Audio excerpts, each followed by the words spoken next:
کو جاگتے ہیں اور صبح روزہ رکھتے ہیں، اور ان کے نزدیک یہ رات کو جاگنا اور صبح روزہ رکھنا جو ہے یہ سارے گناہوں کی معافی کا ذریعہ ہے، اس کے بارے میں ایسی کوئی بشارت یا کوئی فضیلت کسی صحیح حدیث میں نہیں آئی۔ ایک ضعیف حدیث میں ایسی چیز ملتی ہے، اس لیے اگر کوئی اپنے شوق سے کسی ایک رات میں جاگنا چاہے تو وہ صرف 15 نہ جاگے، 13 بھی جاگ لے، 14 بھی جاگ لے، یا کوئی اور رات بھی شعبان کی جاگ لے، صرف اسی رات کو مخصوص نہیں کرنا چاہیے۔ عام طور پر لوگ یہ کہتے ہیں کہ کیا فرق پڑتا ہے، کوئی نیکی کرتا ہے تو کرتا رہے، تو ٹھیک ہے وہ ان کی مرضی، لیکن اگر کوئی یہ سمجھے کہ اس نیکی سے میرے سارے گناہ معاف ہو جائیں گے یا میرے اگلے پچھلے گناہوں کی صفائی ہو جائے گی، تو ایسی کوئی توقع نہیں رکھنی چاہیے۔ وہ تو یہ بھی ہو سکتا ہے کہ آپ کسی بھی وقت اللہ سے رو کر دعا مانگے تو ہو سکتا ہے پچھلے سارے گناہ معاف ہو جائیں، لیکن اس رات کے بارے میں ایسی کوئی صحیح حدیث جو ہے وہ نہیں ملتی۔ آپ دیکھیے کہ یہ سب چیزیں بیان کرنے کا مقصد کیا ہے؟ مقصد یہ نہیں ہے کہ لوگوں کو ایک نیکی سے ہٹایا جائے، مقصد یہ ہے کہ لوگوں کو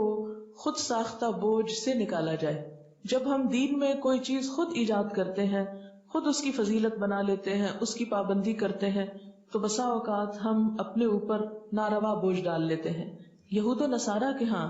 اپنے روحانی تزکیے کے لیے کچھ عبادات انہوں نے خود سے خود گھڑ لی تھی جو اللہ کی طرف سے ان پر عائد نہیں تھی۔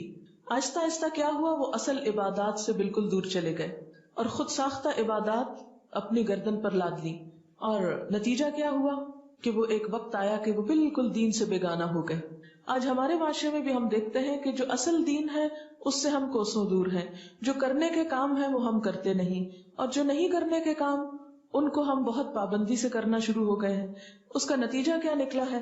کہ ہم ایسے بوجھ تلے دب گئے ہیں کہ جس نے ہم سے ہمارے فرائض بھی بعض اوقات چھڑا دیے۔ نبی صلی اللہ علیہ وسلم کے آنے کی غرض جو قرآن پاک میں بتائی گئی ہے سورۃ الاعراف میں، وہ کیا ہے؟ وَيَحِلُّ لَهُمُ الطَّيِّبَاتُ وَيُحَرِّمُ عَلَيْهِمُ الْخَبَائِثَ وَيَدَعُ عَنْهُمْ إِصْرَهُمْ وَالْأَغْلَالَ الَّتِي كَانَتْ عَلَيْهِمْ،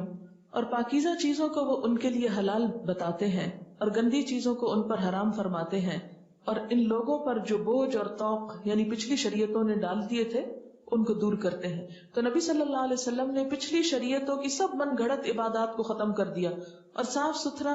قابل عمل دین ہمارے لیے چھوڑا، کہ جس میں دن میں 5 نمازیں فرض ہیں، تو سال میں ایک رمضان کے روزے فرض ہیں، اور ایک مرتبہ صاحب حیثیت لوگوں پر زکوٰۃ فرض ہے سال میں، اور زندگی میں ایک مرتبہ حج فرض ہے صاحب استطاعت لوگوں پر۔ اس کے علاوہ کچھ چیزیں سنت کے درجے میں، کچھ نوافل کے، کچھ مستحب کے درجے میں ہیں کہ کر لو تو بہت اچھا، نہیں کر سکتے تو پوچھ نہیں، اور